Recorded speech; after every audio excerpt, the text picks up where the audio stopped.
timer. All right. Give me a few moments.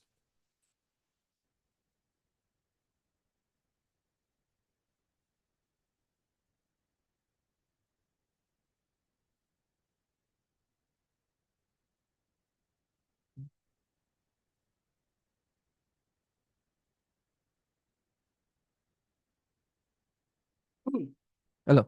Okay. I'd just like to confirm if I am visible and audible. Yep, you're still both. Okay, cool. Sam, no preferred pronouns, POIs through voice, preferably after setup. My speech will start in 3, 2, 1. Panel, justice is nothing without teeth. What we clamor for in Gov is the widespread adoption of a policy that actively removes the incentive for committing these crimes in the first place. We uniquely are going to nuance this towards the people that are likely going to be doing these crimes, which I will explain later in framing. We will also uniquely explain, as early as Prime Minister, how we deter these future crimes of the same ilk from happening, or if not do that, at least are able to give an impetus that leads to states like generally being better with regards to like the situations that they have in prison, for example. The frame then is going to be simple. What is likely manifestation of this policy? Three general things. First is it's probably going to be a blanket policy that are going to be applied towards these different crimes mentioned in the info slide or crimes that are of a similar ilk. Second, it's going to be enforced by the judicial system with legislative backing when it is necessary. Third, is likely going to be on like petty crimes again that are going to be mentioned in info slide. And this nuance is particularly important because I will explain further in framing why like the likely perpetrators are going to get the justice that they deserve. What does it mean then to adopt it in a widespread or like in the scale of widespread? This generally means like three things. First is on the scale. Instead of just it being a policy in California, for example, it's probably going to be not necessarily a majority of states, but the neighboring states that are in California that are most likely going to be Democrat states. They could be Republican states, as long as like we as long as there's an incentive to do so, they're likely going to adopt these things. Second, again, it's likely going to be adopted by Democrat states. We don't necessarily have to defend a world where it's going to be applied in Republican states, but even if we do have to defend that, we say it's still going to be good generally. And third thing, this isn't going to be like a federal law, so it's probably just going to be optional when states feel like they need this sort of law in the first place. There are generally three reasons then why states are likely going to opt into this. First is on precedents. This is for like Democrat states that see the success of this policy that's happening in California, so they might be wanting to emulate these things, which I'll explain further in my constructives. Second is it's generally the problem of these sorts of crimes that exist within all of these states because generally because of like the leniency in like the current justice system. So again, I would like to flag as early as now that it's not going to be about impoverished individuals who are committing these crimes out of necessity, but this is going to be about these rich individuals or individuals with privilege that can get away with these things necessarily because of the things that because of the resources and the machinery that they have, which I will explain later. Concession, this might be harmful in the short term, but we say that it doesn't matter if in the long term, prisons would be better and we're going to give justice towards the people that need it.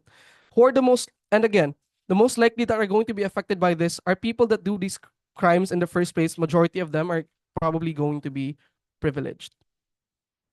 The burden then is simple. We just really have to prove how we get a better justice system when it comes to like deterring crimes or at least punishing those who deserve that punishment, or like in terms of like on a macro scale we're able to get like have a better like prison environment, for example. But before I proceed with my constructives, POI. So, how do you justify giving someone 25 years of imprisonment when all you've done is nothing related to violence towards your peers? I will explain that in my argument. Constructive then.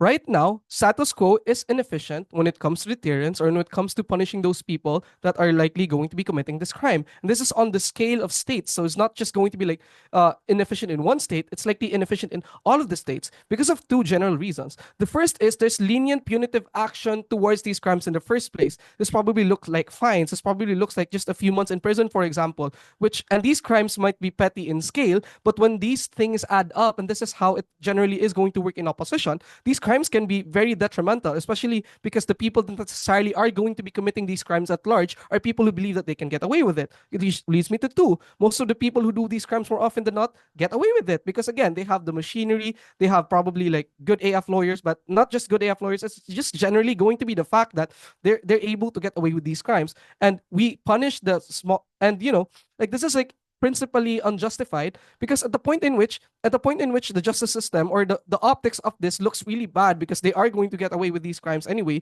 it doesn't matter like if the severity of the crime that they do, just the fact that they're able to get away with these things are going to be You are. particularly bad later. How does the widespread adoption solve this then?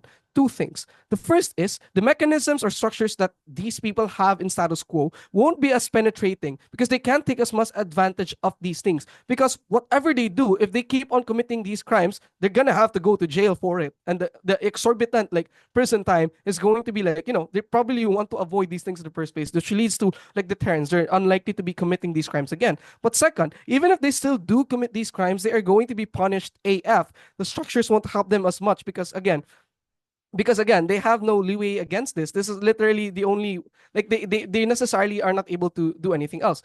Why is this important? Two things. Number one, because we create a mechanism that actively pursues the problem that exists within these perpetrators, which is going to be completely absent I of UP. understand. Because the most that UP is able to do is probably like, have rehabilitation or whatever, or they're probably going to run a case about like people committing these crimes out of necessity, which I will explain later in preemptive weighing why that's not going to be the case.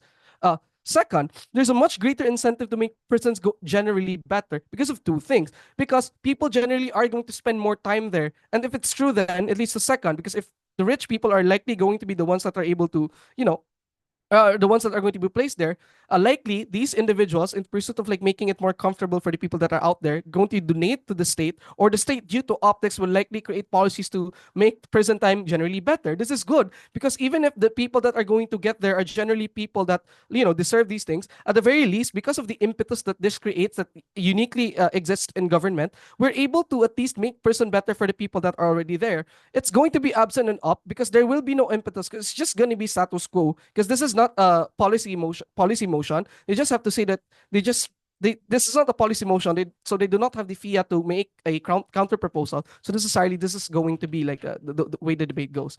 On to preemptive weighing then, two things. First is they probably might argue on crimes of necessity. We say that this is going to be a debate on extents because even if, let's say, we're willing to trade these things off, where generally people with these like people who commit these on necessity are going to be jailed, but we uniquely explain that at the very least the people that do deserve to be there are going to get the maximum sentences they are going to get. And secondly, when the blanket policy causes like a net positive because necessarily it's going to make prisons generally better, then we feel that to that extent of change, we're still going to win this debate. Second is they might talk about how rehab is going to be particularly important because this policy does not include rehab. First, people that generally don't care about rehab or is not as effective as opposition might claim. And second, again, this is a debate about extent. So insofar as the extent of change towards, justice having teeth is much clearer on government side, and insofar as this is going to be principally and pragmatically prior for any case that they'll run about necessity of the crime or on like people having equal rights or whatever, I believe that we've won this debate as early as PM. Thanks.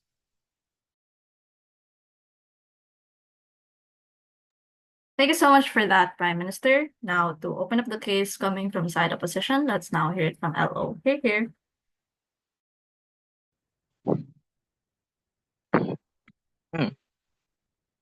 Starting in 3, 2, 1.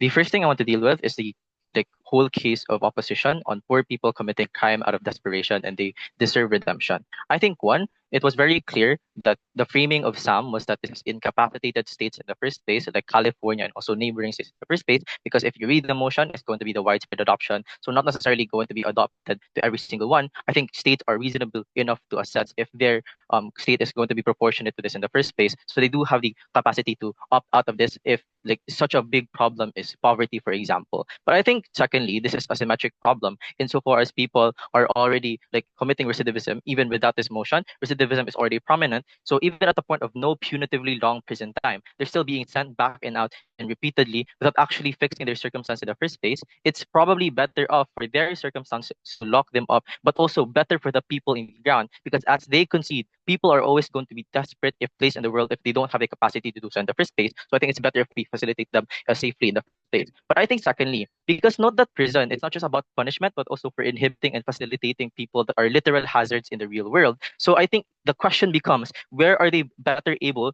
to be treated in prison? In my extension, I'll tell you why prison circumstances are better off.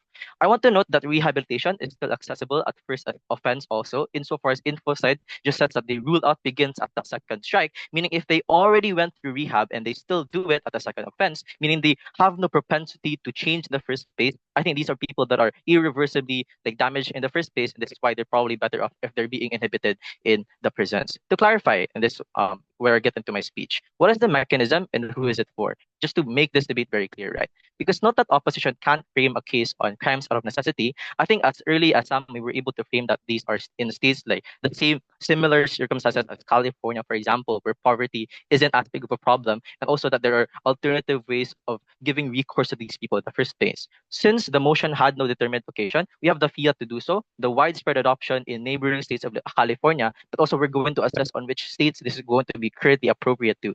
This is likely going to be an optional law to take. So if there are specific problems like high crime rate due to poverty, I think those states are not going to be implemented. This is likely to happen because our fiat only extends to the amplification of the adoption, not that we have the fiat to blankly mandate this in the first place. So this is our burden, but also that in states, from the state's incentive perspective, they're going to be incentivized to be like this to assess their circumstances. It's going to be proportionate for them because they have an incentive to do this because of optics, but also because of capacity. They generally don't want to send a lot of the people into prison, for example. So obviously, it's not going to be implemented in all states. What this implies then is that the most likely stakeholders that we're going to be handling are those that are relatively have the capacity to opt out of crimes, i.e., in cases like in California, for example, most petty crimes like drugs, violence, and stealing aren't criminals that are doing it out of necessity, but out of irresponsibility, addiction, and other exogenous influences that's not necessarily filtered out precisely because of the lenient processes that they have to go through. I also want to clarify that this is likely going to generally be only applied to petty small crimes, because even if the motion includes all felonies, crimes like murder and other serious felonies are already reprimanded with massive prison sentences absence of this motion. So much so that it'll be enough to do deterrence, and it's just statistically less likely to happen through repetitive forms. But even if it is, I'll tell you why that's still good. This is important to narrow down because in these particular cases, the most likely offenders of those that are repeatedly doing this possess the sufficient resources and knowledge to have agency in the first place. The reason why they're more likely to enact these crimes, however, is precisely because of my PM's framing that these repercussions are not punitive enough to deter. This looks like people with the capacity to do bailouts, for example, or paying for the cost to necessarily alleviate their circumstance or their sentences, or this looks like just people in general being complacent because of the less sentences. Why is this going to change the degree of deterrence? This is where I want to clarify the delta. So LO was right that the law applies to everyone in status quo, but the prerequisites to circumvent the punishments unfortunately isn't. The leniency right now allows for more flexibility in their sentences. Note that this changes in our mechanism because based on the info site, it cannot be possibly changed because the 25 years is a prerequisite. Just on the account of not being able to slither from these sentences is extremely effective as a deterrence. And this is where I want to clash on the opposition rhetoric on how it's just unjust to spend 25 years on a simple crime. I think this is a timeline issue. I think, yes, it would be unjust if they are currently already convicted, but we think this strike count will start at the point at which the law is already implemented, which means the people already consented to this, and this is the punishment. Like they already know that this is something that they consent to and something that they're already informed of, which already secures the principal right of human rights because people necessarily have to abide by the laws in their state the moment it's consensual, but also on the aspect of pragmatics, meaning precisely because of knowing that ahead of time means that they're more likely not to commit crimes in the first place. If opposition says that this 25 years of punishment is so disproportionately high, then we agree, and probably millions of other civilians do too. So which means they're going to be steered away from getting into crime in the first place. So this is a timeline issue. What's your POI? So, who are we exactly punishing in your side? those people who do petty crimes, I already explained it. I think some already explained it. Like these people are going to be complacent because the punishment are not so high. Because like even in Sasko, like if you commit a crime that's just drugs, just violence, or that's just stealing a simple thing, for example, it's just like teeny bit of like years, for example. We think that this needs to change. Extension then. Why is the prison system going to be inherently better? Because this is the contention, right, where people are better off in terms of facilitating these people in the first place. The first thing I want to like just explain is that prison capacity becomes more free. And this is engaging on the LO's framing that, this is not going to be free because this is going to be over congested because there are many people that are stuck in prison because of the 25 years. But I think we agree. But if people stay in prisons, people stay in prisons, then there's more people in prisons, like PM says. But I think in terms of the amount of entry is lesser, insofar as it's a timeline thing. The moment the people know about this punishment, it's probably the moment that they're going to be deterred, meaning the entry to being going to the prison in the first place is going to be inherently just lessened. So even if there are people that stay longer, there in terms of the amount of people entering prison in the first place is going to be lesser. But secondly, on why rich people are incentivized to lobby for the betterment for this in the first place. This is precisely why narrowing the motion down to the stakeholders that are capacitated is going to be important. Because if the most likely people that are going to be targeted by this motion are those are rich, for example, that are privileged, then they also have the same like huge political capital to make changes legislatively, for example, so that they're going to because they know that they're targeted by this policy, they're going to be far more punitive. They're going to make the circumstances and process like far lower, or not far lower, far like just better in terms of like the facilities and infrastructure, precisely because they're going to far more likely be targeted in the first place, as opposed to in status quo, where they have no incentive to better the prison in the first place because they can just get away from it like really easily because of the very, very lenient policies in status quo. For all those reasons, I suppose.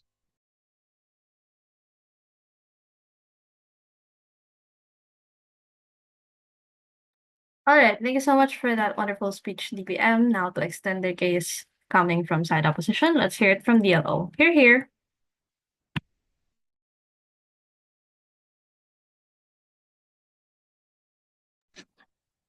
Hi, Fiona, POIs through voice. I don't read chat. Pronouns she, her. Let me just set my timer.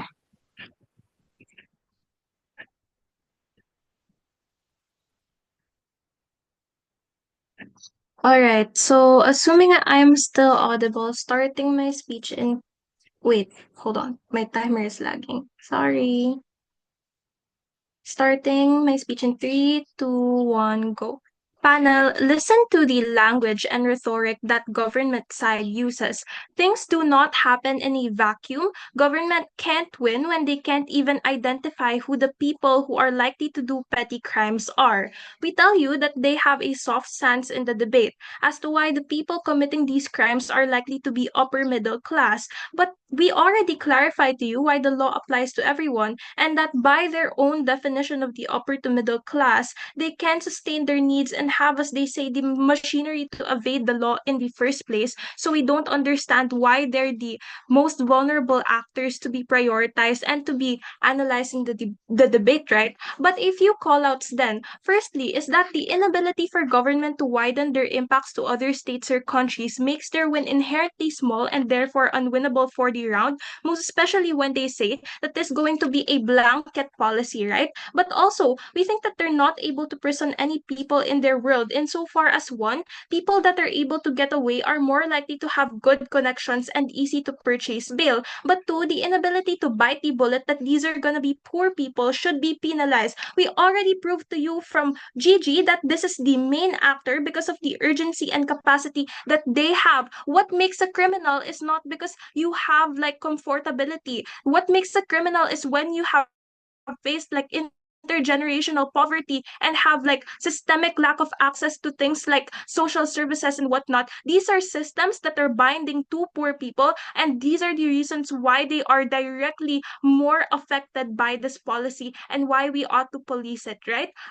for the reasons that they don't engage with most of the frame, most of my responses will come out from my extension as to why it is so dangerous that in this policy, you defund and deprioritize rehabilitation facilities and other policies for social welfare in high crime areas, and at the point in which the three strikes law and its widespread imposition lowers the ability of certain regions to look stable to earn the favor POI. to earn the favor of state funding and support. There are two layers to this. One, why deprioritizing rehab is so bad, and two, why regions and provinces or high crime areas become much more alienated and deprioritized by the state, which all lead to things like less effective and reliable implementation or implementing bodies like the lower courts of justice because they don't have the money. But secondly, cycles of crime and instability. Before I move on and build the extension, POI. I didn't say in my PMC that it's going to be a blanket policy. I mentioned it's going to be blanket in the sense that the states that opt into it are likely going to follow the California legislation. Okay, but even if they're following the Californian legislation, I don't understand why your side suddenly makes it such that upper middle class people are the only ones who are going to be held accountable by the law. I think that even if it's Californian legislation, it still applies to poor people. So, why deprioritizing rehab is bad? This is true and is likely to happen for the following characteristics of the three strikes law, because by strike 2, it clearly says rehab and probation are already ruled out. So, as more people commit petty crimes due to systemic factors you mentioned, such as poverty and social neglect, the more they incur strikes that make them ineligible to access the services of correction and rehabilitation. And government lies when they say this isn't important or effective. This is particularly bad for two reasons. That A, the poor people who constitute most offenders of petty crimes who live paycheck to paycheck are recipients of accumulative punishments, which are like statistically proven to be ineffective in helping them realize or undo the motives of their crime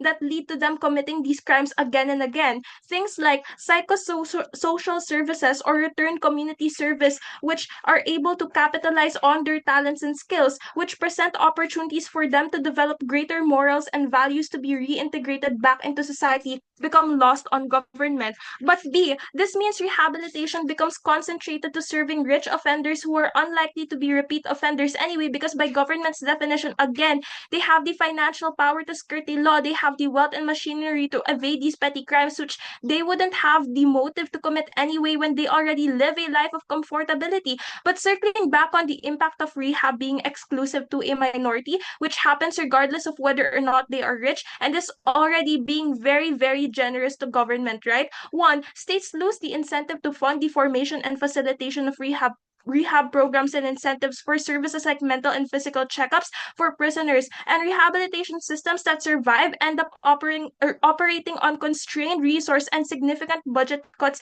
especially when they are diverted to expansion for prison cells that strip them of their humanity and of any social interaction and learning processes that allow these prisoners to properly reparate and feel remorseful for their actions, such that they can properly like realize the extent of their crimes and be reintegrated back into society, you know, being able to undo their mistakes. But secondly, is that what happens then to the prisons? Prisons become far more congested, and neglect and abuse and other systems of punishment become harder to monitor and therefore deter as a result of the influx of prisoners and the scarcity of enforcers and other authority forces as a result of mismanagement, right? But thirdly, prison circumstances becoming harsher across the board means that all prisoners, which he told you is principally abhorrent since the punishments are standardized, meaning that they're not proportional to the degree of the small crimes of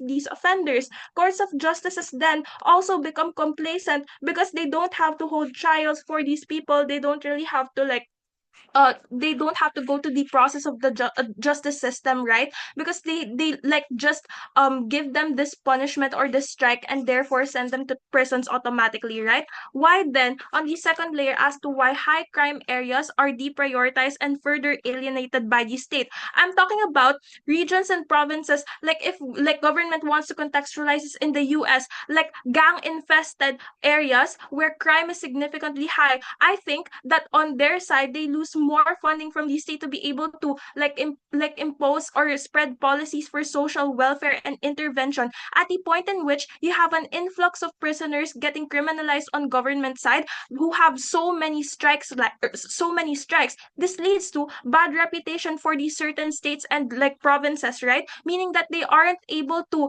gain the favor of the government to fund them for things like better prison facilities and better, like for example, rehabilitation programs. But this also of course extends to things like education, societal and like familial support and cultural or social support that allows for better systems of like welfare that prevent crime from happening in the first place. So insofar as you just have more likelihoods for defunding these high crime areas as a result of these strikes like toppling up on top of each other and these prisoners get significantly entering these prison systems in not in proportion to the crimes that they have committed. Therefore there's more likely to have there's the you get lack of retribution and lack of like redemption for these prisoners, and therefore you fail the societal obligation of the state to be able to protect their rights but also be able to reintegrate them back into society. For all those reasons, oppose.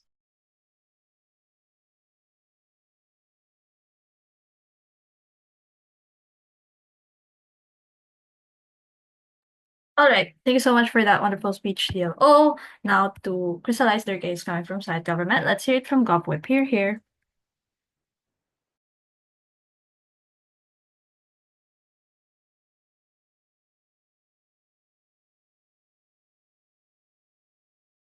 All right, hi. Just give me like a second or like a minute at least, just to like finalize my notes.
Okay, I'll just set up my timer and also just like my teammates, I'll also be like, what's this called?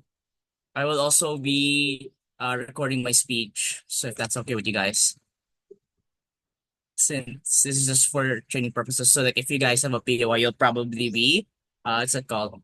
You'll probably be heard. But yeah, that's all. All right. Once a his session, POIs through voice, around 5 minutes, I'll take it. Right. Starting my speech in 3, 2, 1. Chair, the proximity of this debate centers around the unique dilemma that California and its bordering states face, wherein the leniency of punitive action towards repeat offenders who have the capacity to escape justice or may do not care for rehabilitation, has led to the increase of petty crimes that add up and harm those proximately around them. As such, it's necessary to create a law that actively forces the hands of these people to create better systematic reform. If I can prove that, then we win this debate. But first and foremost, Chair, I'd like to reiterate what is the burden of government side in this debate. Because we only need to prove to you why it's necessary to target the machinery of the wealthy to create systematic reform. And if I can prove that, we win this debate. Two issues then. First and foremost, where is crime best deterred? And two, where do you create the most amount of systematic reforms? Because first and foremost, up comes this debate that then they try to run into the premise that the law exacerbates the cyclical nature of crime. They try to say that like, oh, this is just like disproportionately going to affect those who are like the lower bracket income, or specifically those who create like crimes out of necessity, etc. So because of this, right, this is going to be like a bad thing. This is going to be like a bad thing for like California and its neighboring states, or like just in general because of like how conservatism seeps within to like courts. But three layers of response then. First and foremost, we have to point out that it's intuitively a matter of extent, opposite and comparative, because they fail to understand the premise for which this law was implemented on, that this is the reason why my prime minister is so important. But sure, Chair, let's be charitable, because they assume that these people would end up taking 25 years immediately. And that's a rhetoric that Ella tries to point out is like, oh, don't you want to feel bad because of these people who will have to spend 25 years or like to life for like, I don't know, stealing bread or whatever so that they can feed their family. But do realize, Chair, that rehabilitation still exists on our side of the house. And in fact, it's already pointed out in the what's this called in the info slide, that that's the first line of defense that the judicial system has towards rehabilitating those who commit crimes out of what's it called, the crimes out of necessity. So for example, if you were to steal like a piece of bread from a store and you're caught guilty, that's the first thing that they'll probably try to give to you, which is rehabilitation. So I want to flip this actually on their head, Chair, because Gov tries to say that like, oh, on our side of the house, we're gonna have people who won't opt into rehabilitation. But it's entirely not true, because we have to tell you already that coming from the info side itself, you're already going to be forced into rehabilitation. And I'd like to tell you, Chair, that because rehabilitation is the first thing we do for these criminals, we place an emphasis on it as our first attempt at help, i.e., because it's the first thing we try. It's something that becomes far more rigid and serious on our side house, because optics wise, if you don't have that option anymore in the second or third attempt, these people are probably going to be cooperating better, because they understand that like, oh, if I don't cooperate and actually rehabilitate myself, then I'll probably spend 25 years for stealing a loaf of bread. So because of that, Chair, we've already told to you, and we already debunked that that data coming from them, that people will not opt into like rehabilitation or house because of the presence of this one policy doesn't necessarily POI. dictate that there are other correction methods will be got. We still have rehabilitation on our side, Chair. I look at the info side and again tell me, Chair, that these people will not actually opt into rehabilitation. It's actually worse off on their side, since you have to defend status quo, and status quo, most people don't even care about rehabilitation or just think it's just a nuisance at the end of the day. But even if that's not the case, Chair, we take the trade-off. The extent of which we can topple down the machinery of the rich, which we actively get them to lobby for better reforms, even if it's albeit a selfish request, to the point we actually get better conditions in prison is a step towards better rehabilitation. Because Gov says it best, conservatism seeps into judicial processes, so it's unfair to assume that justice is a better metric on their side house. Conversely, we actually promulgate deterrence because it signals to those that are target of these laws to prevent them from being repeat offenders. If we can reduce leniency in the system, it's a net benefit. But then again, Chair, a couple points of clarification there, because we explained that this is a policy that states can opt into. Again, this is a debate under the lens of states that border California and California itself.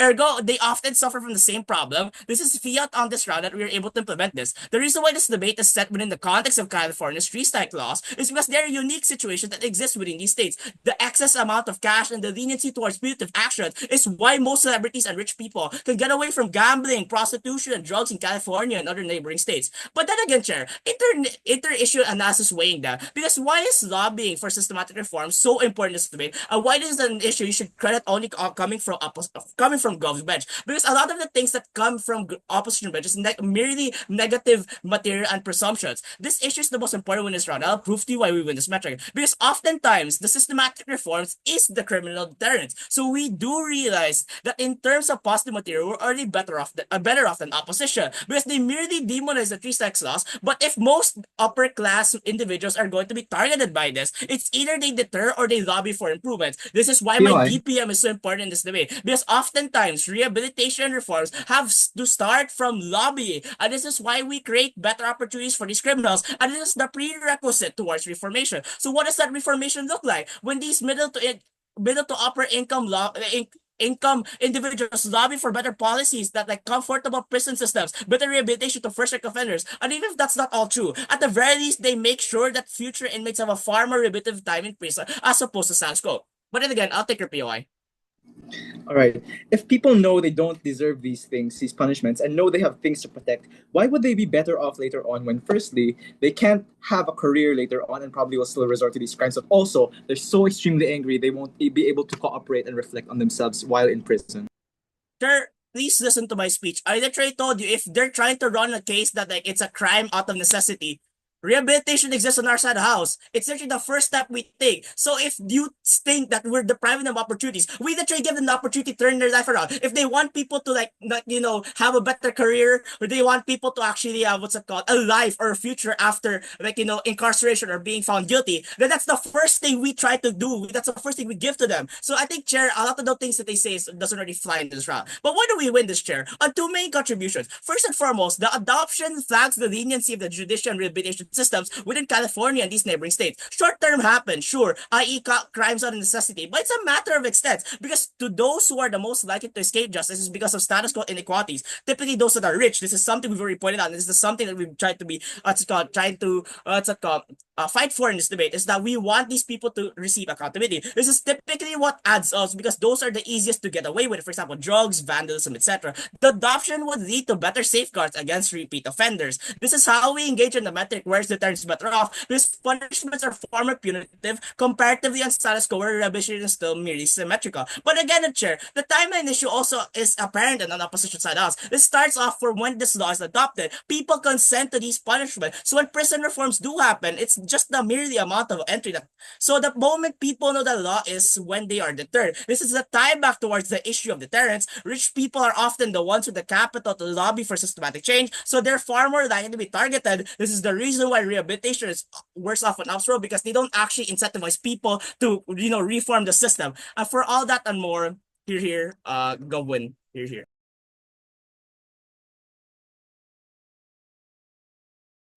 Thank you so much for that speech, Gobwip. Now to crystallize their case coming from side opposition, let's hear it from Upwip. Here. Hi, visible, audible? Yep, you're both. Okay. Hi, Monty, they, them, pronouns, true voice. Pronouns, true, sorry, VOI's true voice. Down. I just ate. I want to take a nap. Okay, sorry. Oh my God, I'm so sorry if my notifs are so loud. I do not use a laptop. Okay. Starting in 3, 2, 1. We think at the point in time that even government whip can't concede to the fact that this is about poor people. They have to particularly lose this round, right? But let's talk about it, right? Let's move on to my extraneous responses. Because the main logic that Gov tries to push in this round is to say that they're gonna be the ones punishing upper to middle class people, or basically people who can get away with it. I think Fiona efficiently responds to that by saying that, oh, you're not really able to punish these people because they have the connections and the bail or the money to bail them out of that. But secondly, and a unique response coming from me, is that if their claim is to say that they want to remove the machinery or the resources that these rich or upper middle class people have, how is that done with a law that particularly targets more petty crimes? It doesn't make sense, panel, and that's the bulk of their case. So I guess the bulk of their case is down already. But I think at the point in which that we are able to discuss to you exclusively coming from opposition, why firstly, the standard is not enough. I think the quantity of crimes is not enough for you to relate the punishment for that. But secondly, on the idea that you need to help these people because they are people at the end of the day. At the point in which the justice system, sure, is known for punishing people, they're also known for rehabilitating them, for allowing them to integrate themselves back into society where they belong and not feel alienated and which makes it harder for them to get a career or for people to even trust them at the very end of the day. 2 issues coming from me, and this is why we win the round. Firstly, let's talk about the degree of punishment and how this is particularly going to be manifested on both sides of the house. Government claims that because this is a widespread adoption and it happens in California, it's only going to happen towards more liberal states. Call out. Firstly, I think that this shoots them in the foot, right? Because this particularly tells you why it's so bad of a policy, because it is inherently dependent to the political power or administration that is occurring within the state. But secondly, the amount of liberal states that are in America right now in this economy is so low. So that even if they are able to win on this case, they're only winning like what, 3 to 5 states that are liberal. But also, we think that it is important to really mechanize, and they don't do this, how they're able to really give out the resources or the capacity to do so. Because Fiona already tells you that jails are inherently congested, that everyone is squishing their asses right there in the jail cell, and we don't see why, just because this 3 strikes law occurs, we don't see the logical link as to how this is particularly going to give you more comfortable jail cells or more money to even build more jails at the very end of the day. But secondly, on punishing people, because their best case is that, okay, fine, they're gonna capture the upper middle class and resources. I think that's hard to believe for the first response. It's hard to believe that because they have so much more resources. But secondly, we think that in so far as you punish people, irregardless if they enacted violence against another person, and that you compare it to the extent that you've stolen something like thrice, we think that it is inherently unfair. And this is particularly bad because you inherently make the justice system unfair. And so far as this is applied to everyone, we think that it is much more worse on their side, especially when you take into consideration that the people who make petty crimes are inherently poor people. People on the ground, government. We do not try to punish people like Hailey Bieber or any of the celebrities in California. That is not the point of the motion. But the worst case coming from us, right, is that fine, maybe we don't have these people in prison for 25 years, and maybe they are still roaming around and they still commit crimes because they are repeat offenders.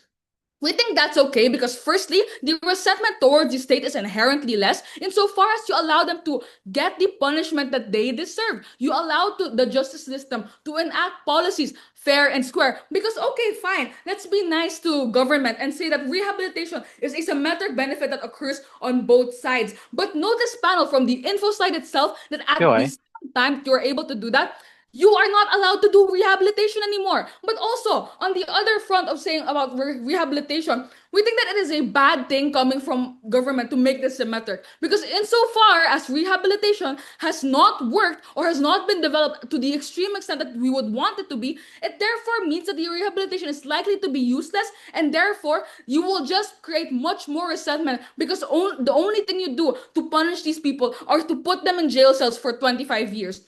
Second issue then on the well-being of POI? because we don't think this is talked about. I will not take your POI. Wait. We don't think this is talked about enough by government.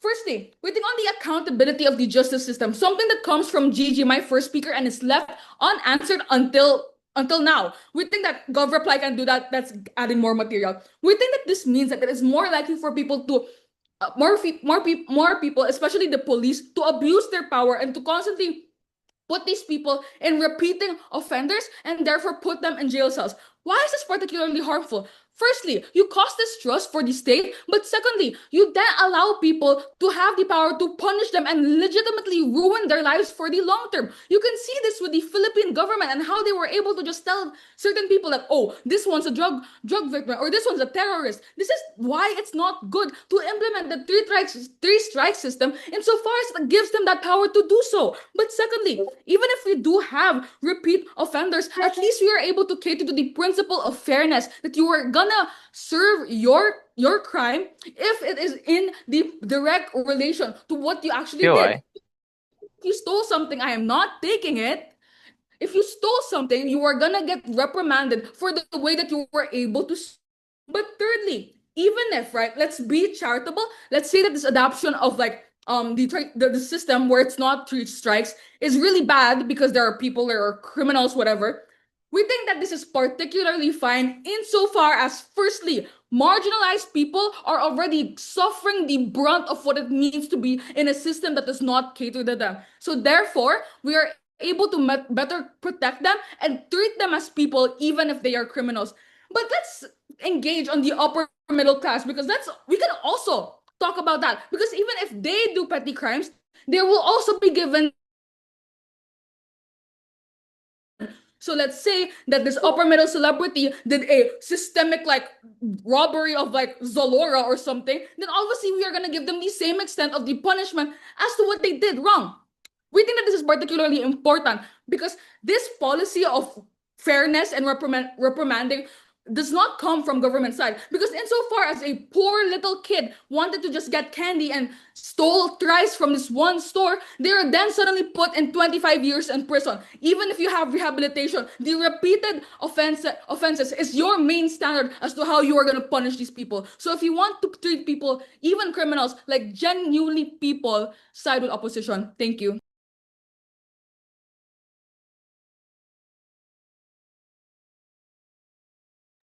All right, thank you so much for that, opposition whip. Now to start off with the reply speeches, let's hear it from Op Reply. Here. Hello. Just to confirm, just to clarify, as reply, I still don't consent to being recorded. All right, Starting in 3, 2, 1. The reason why Sam's clarification on the manifestation of this widespread adoption is important is that the states will assess if this adoption is appropriate to their circumstance. Because OP's entire case is hinged on the assumption that we are operating on a state where poverty is so prevalent, but we think that's unlikely per framing of PM and DPM. Because if opposition says that in gang-infested areas that is going to be crippling the capacity of the state because it's so prominent, then the state is obviously rational enough to know that, and they're profit-driven enough to know that it's losing their funds. So that's why they're not even going to subscribe to that law in the first place, because they're responsible enough to know that it's going to be bad for their particular situation in that state. They know that optically it matters to cater to the needs of the people, that optically it's harmful to apply in the states where there's a massive poverty problem, that they won't opt into the policy in the first place because of selfish, like profit-driven, etc. reasons. This isn't government being softline, it's government being realistic, because adoption of laws all the time gets scrutinized before it even gets passed. And also that an immediate implementation isn't even our burden, nor is it included in our fiat because it's a supports motion. Additionally, I think it's very clear that opposition wasn't listening to my speech. We didn't say that this will only include upper middle class, but we think that they're more likely to be the demographics to do this, particularly on those states where poverty isn't necessarily a problem. But this is also where I want to clarify that their only response or deterrence is that rich people are already capacitated with bailout and connections and money, so they get away with it all the time. But I think this is precisely what we prevent through our mechanism, insofar as the problem in status quo is that you can bail out, which is why they're incentivized to do the crime in the first place. The moment you impose the policy is when bailout becomes literally impossible, that irregardless of any connections that you may have, you necessarily have to go through 25 years of imprisonment. But even on the issue of where are poor people better off, this is me being really engaging on a non-existent issue. I think it was clear that the harms are still symmetric. Their attempt to have a delta in opposition is that they have rehabilitation, but not that this isn't exclusive. The rule out only applies on the second strike. So if they went through rehab already and they still aren't changed, then they're probably better off to be inhibited in prison because they have no propensity to change in the first place. But additionally, the reason why we want to rule out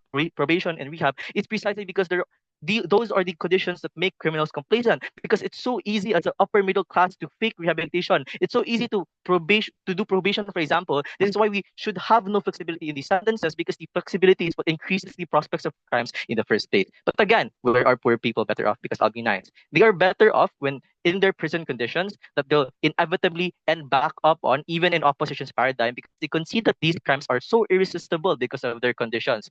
The prisons that are congested on both sides either way symmetrically. The reason why prisons are inherently terrible in status quo is precisely because in status quo, most people that are targeted by the justice system are the poor, because the rich get away with it all of the time. Even when they get convicted, they get just a few months or so. So there's no incentive to do reforms in the first place. This is why Sam's reformation was really important, and this is why DPM's extension on the incentive for rich people to do this in the first place is really important. Note that both of these points are unresponded to. They narrow this debate down to the poverty line. The moment you make it difficult for the rich to skirt away from these punishments is when they bat an eye on those prison conditions in the first place. Because one, they have the political capital and incentive to do so now, but otherwise they won't have it in a status quo because of the complacency case, but also just because of their wide access to just slither out of these circumstances in the first place. On impact, this improvement is inherently going to outweigh the prioritization of the poor, because even on the poor in their side of the house are trapped in recidivism either way. It's only in government that makes it so that the circumstances that they are placed in,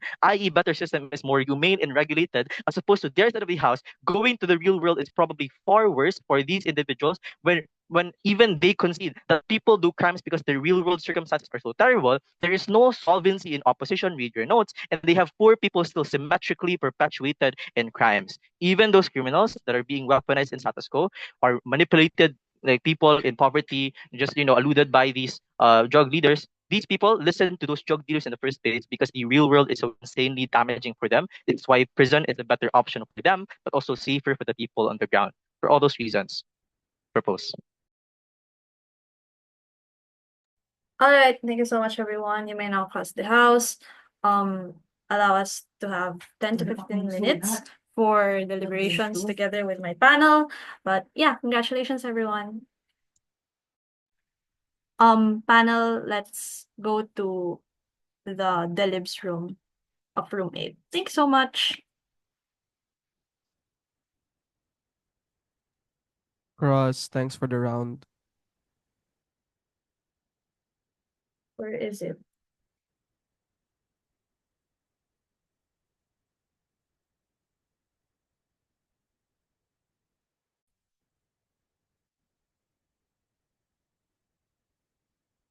Ito na panel ko.